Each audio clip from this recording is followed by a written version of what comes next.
কুলপি দৌলতাবাদে তৃণমূলের পঞ্চায়েত সদস্যকে কুপিয়ে খুনের অভিযোগে দুজনকে গ্রেফতার করেছে পুলিশ। পুলিশ সূত্রে খবর, ইলিয়াস হালদার এবং রউফ হোসেন হালদার। কি কারণে তাকে খুন করা হলো তা জানতে দুজনকে জিজ্ঞাসাবাদ করা হচ্ছে। রবিবার তৃণমূল নেতাকে খুনের পর বোমাবাজি করতে করতে পালায় দুষ্কৃতীরা। কুলপি থানা ঘিরে বিক্ষোভ শুরু করেন তৃণমূলের কর্মী সমর্থকরা।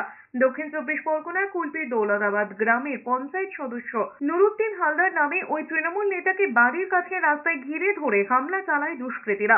রক্তাক্ত অবস্থায় কুলপি হাসপাতালে নিয়ে গেলে নুরুদ্দিন হালদারকে মৃত বলে ঘোষণা করেন চিকিৎসকরা। এরপরে উত্তপ্ত হয়ে ওঠে এলাকা। খবর পেয়ে ঘটনাস্থলে পৌঁছয় বিশাল পুলিশ বাহিনী। কুলপির বিধায়ক যোগরঞ্জন হালদারের দিকে আঙুল তুলেছে তৃণমূলের একাংশ।